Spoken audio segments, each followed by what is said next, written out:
Good morning and welcome to another 6th Gen Farmer. Kind of had a neat idea for a video today. Lots of times when I shoot a video, I try and make it about one or two things, but that's not really the way that a farmer works, or at least the way that we work on my farm. Sometimes I can wear 5 or 6 different hats throughout the day, so I've kind of decided just to make a video, just following me throughout a random day of harvest. So I started off this morning. If I'm funny, I didn't even have the camera on for all of it. So I started off this morning. My AgriGPS CRGs needed an update. I got those updates going. I'm going to attempt to do machine sync with the CRGs later. I don't know if that's ever really been attempted before. I'm gonna give it a shot. I'm not expecting it to work, but in the meantime, my dad and Trevor got going harvesting. Now I need to get the 8335 RT hooked up to our sunflower disc because we have combined one organic soybean, or the organic soybean field, and one organic corn field so far. So we are going to use the disc, I'm guessing on the soybean or maybe the corn ground. I don't know, I just know we're gonna be disking some of the organic ground. I got told to hook it up. So here's the 8335 RT, sunflower disc is back there, and looks like I don't need this one because there's already one up there. Perfect. Got a truck going. I just want to make sure he's jumping on the right side of the road. Typically this side is the organic side. Yeah, Dad? Yeah, this is being dumped on the west side of the road, right? Got it, yep. Okay, Alex just wanted to double check. So for organic crops, which we grow, welcome to farming. Hello? So being a farm that's split organic and conventional, we have to be very, very sure that we do not cross-contaminate any organic or any conventional. So all of our soybeans for the farm, mostly, I think most of them are on this side of the road. So all the soybeans and the organic corn. The organic corn goes on this side of the road. All the rest of the corn so far has been going on that side of the road. And our organic soybeans, they go over to a different place to keep them separate entirely. So it's really important that because the last field is organic and now this field that we're on right now is conventional, that we remember to switch from this side of the road to that side of the road. So I caught the first truck there. He's going to the west, and I'm gonna grab some metal sawhorses or something and just put them up in front of that pit on this side of the road so no one accidentally goes over them. It's one of those things that everyone knows that need to go to one side of the road to the other, but you can't be too safe, especially when you're talking about the dollar amount that you could be losing if you cross-contaminate. Put the Honda Recon to work today. Let's see. It's kind of a two-hand starter.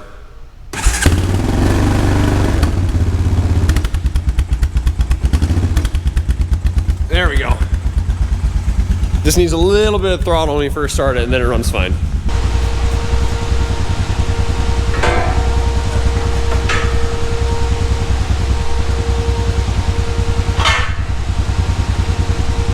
supposed to be getting the rain here tomorrow too, so I'm just gonna drag the cover over the pit.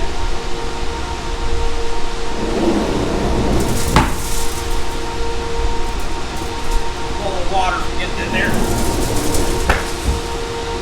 Good enough. Also today, once we get back to where we're harvesting, I have a CTIS trial. So I know there's quite a few new viewers to the channel right now after that last couple videos ago I did really well. But this spring, we got a CTIS, or central tire inflation system, put on our planter. So the tires on the planter were electronically controlled for air pressure, so you could drop the air pressure down from 60 to 22 psi in the field. In fact, it's right here, I'll just show you.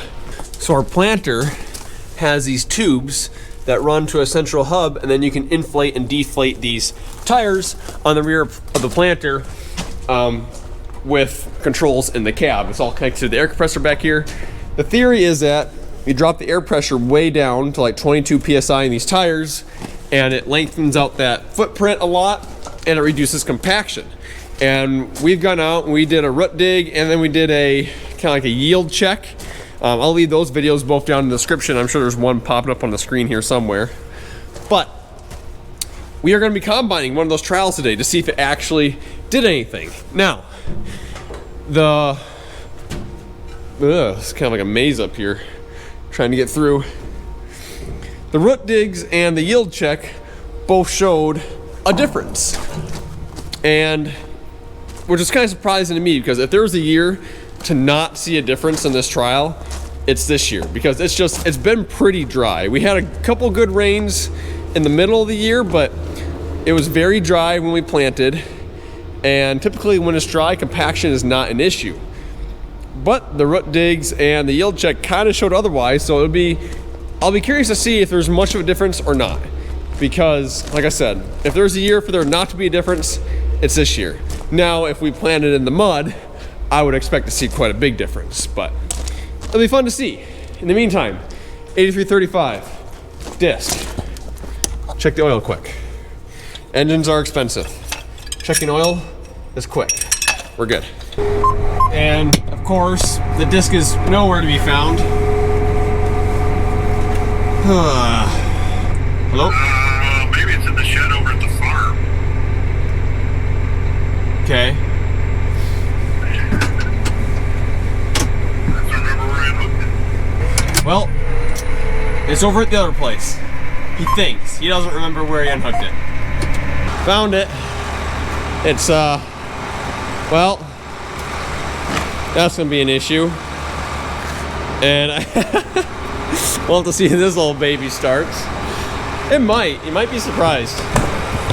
This thing actually runs pretty good. It's just really beat up. Where is the key for it? Why? I love my family, but why are we hiding the key for this? No one's gonna steal this. And in fact, if this thing got stolen, it'd be a very happy day for me.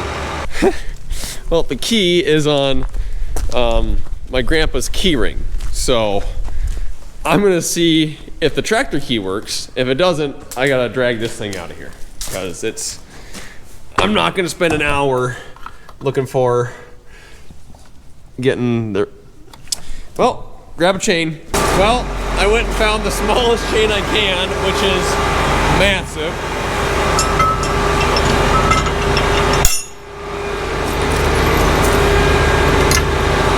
Good enough.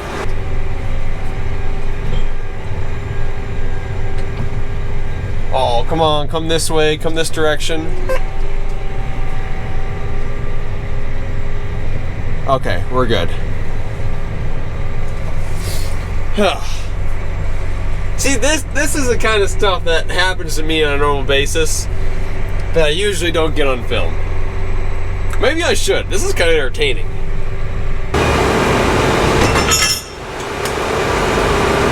Well, I didn't get any hydraulics hooked up yet or anything, but I just want to get it back over to the other place. I feel like a thorn in my side or something. Something in my clothes?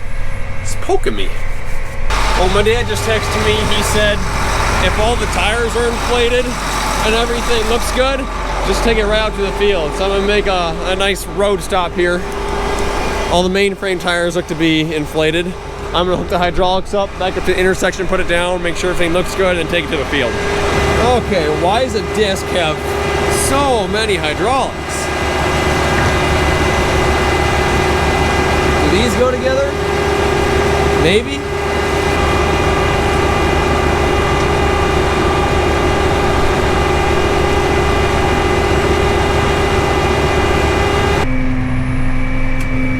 What's going on? What just changed? 2 is tilting.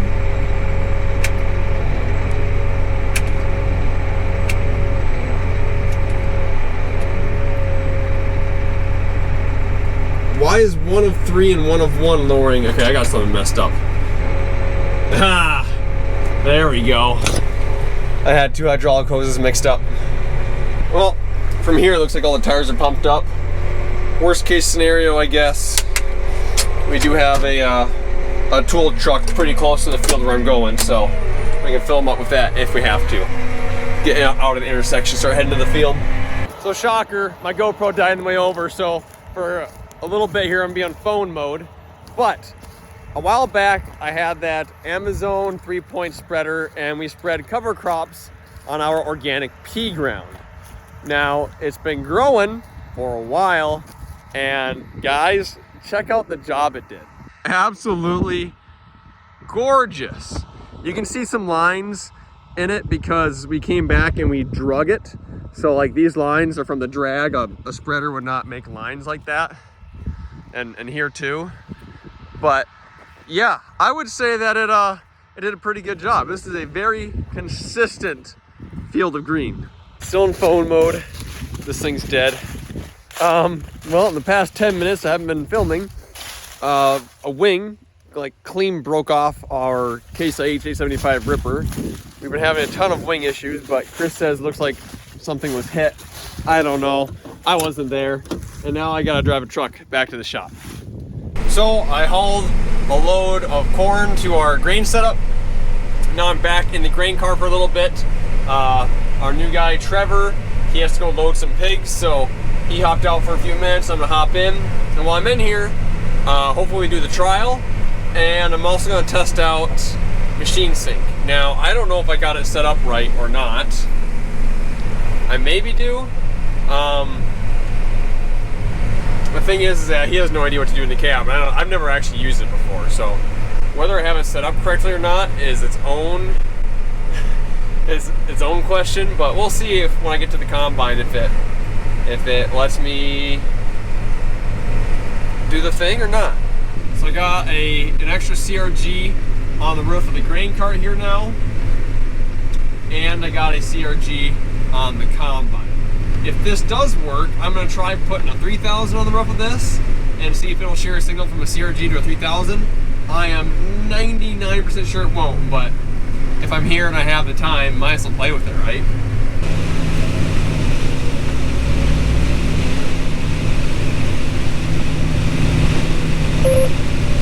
No way. No way. Wait a second. Yeah, shoot, I don't think it's gonna work. Honestly, I didn't really think it was, but I just wanted to do a test to make sure. I'm gonna contact AgriGPS, see if they know any way around it, but yeah, you can shut that off if you want now. Shut mine off. I know the guys over at AgriGPS are kind of busy today. They got a new update coming out here pretty soon, but I know for a fact AutoPath works. Like, you can follow AutoPath. The Combine's a good example of that right there. And if you put like a receiver on a tractor and a planter, it will record AutoPath lines as well. Implement guidance also works. It's kind of untested, but they said there's 2 pins on the CRG that if you jump them, implement guidance works. So there's those 2 things. Those are the big things in my opinion. We've never used Machine Sync in the cart anyways. I'm sure in some scenarios it's super nice, and you know, if you got some new people in the cab that don't really like following the combine, you know, I'm sure it's an awesome thing. But I think that is the one limitation of having the CRG, is the Machine Sync doesn't work. But before I claim that officially, let me talk to them, see if there's a way around that. Even if Machine Sync doesn't work though, for the price and the performance of those AgriGPS CRGs, I'm not going to switch back to Deere. And if you guys are interested in AgriGPS CRG, I got the link down below, and then there's also like a little product page where you can click on stuff down below this video as well. So Dad just took out the first control strip for this trial. Now, the one thing that's going to make this trial a bit iffy is the fact that the corn is down pretty bad. I don't know if it was a little bit of corn rootworm and some wind, or a little bit both combined, but anyways, this corn is down, which is going to make it a little bit tougher because, you know, there might be a little bit more corn down in one pass than the other. But we do have enough passes of this. There'll be 4 passes of no CTIS and 4 passes of CTIS turned on. So, and they did come replace a weigh bar on the grain cart, so it should be more accurate now. We haven't done any testing since they've done that, but we're going to use the grain cart again. The combine's always there as a backup, but we're going to use the grain cart to weigh these. We'll see what turns out better. So control number 1 is 50,200 pounds. So the control being, that's where we had CTIS turned on. So theoretically, this number should be higher than CTIS turned off. Which, I don't know what he's doing right now, but yeah, let's go and load this one. I'm trying to get the grain cart empty every pass. Whew. Kind of nerve-wracking watch this number go up. Like, obviously I want it to be high because I want the field to yield good, but I don't want it to be as high as the low pressure one. So low pressure was 50,200.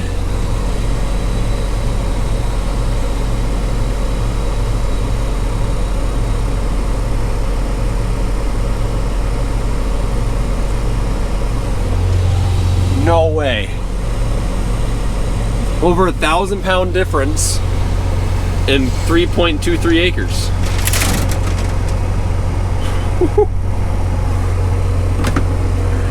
That's quite a difference, isn't it?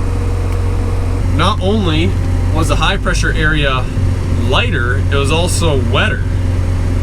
So theoretically it should have been heavier. 48,940 is where it settled out at. Huh. Well, if that don't speak for itself right there, I don't know what does.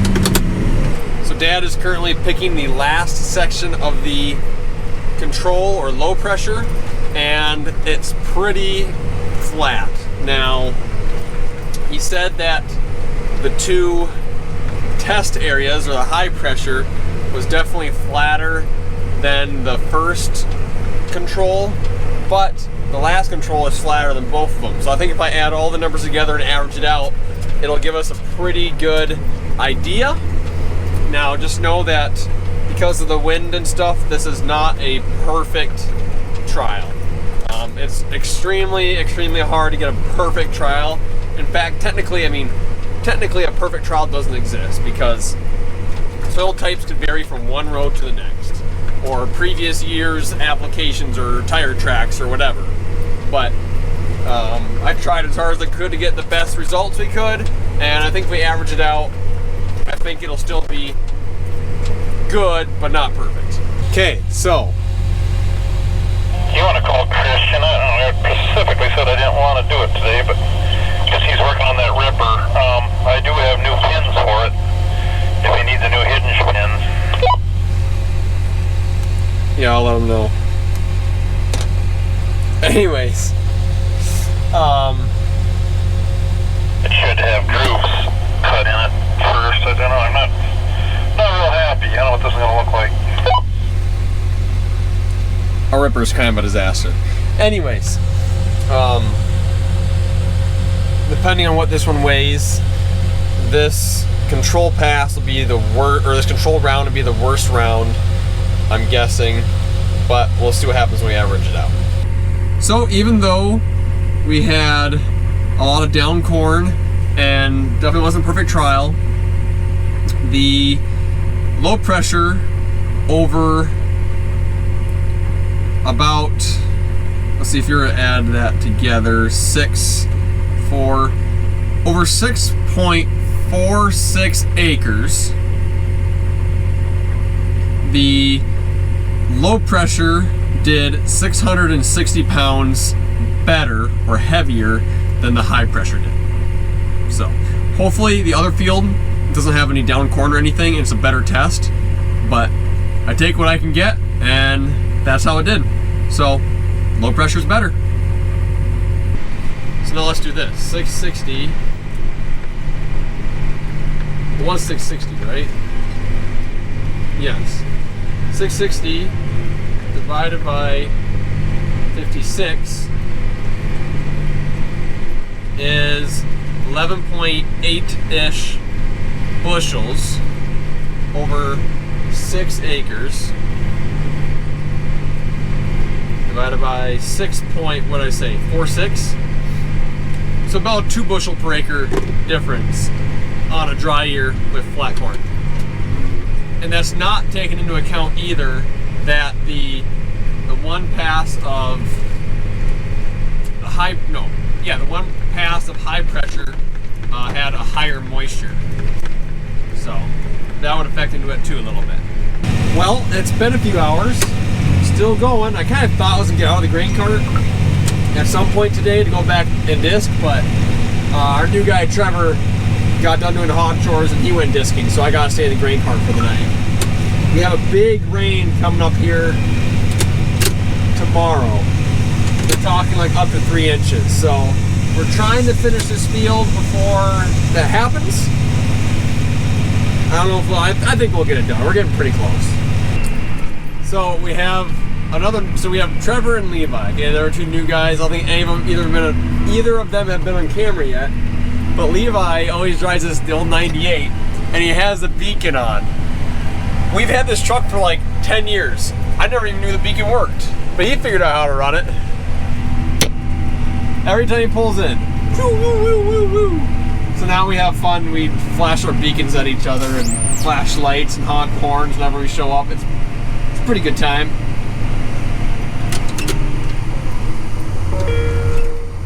Well, we got finished up before the big rain on this field, so I'm gonna park the tractor for the night, and then I get to take this Chariot back to our shop and weigh it. This is there was one truck that came after this one that my brother was in, but he's already headed back. Did I lose my Leatherman today too?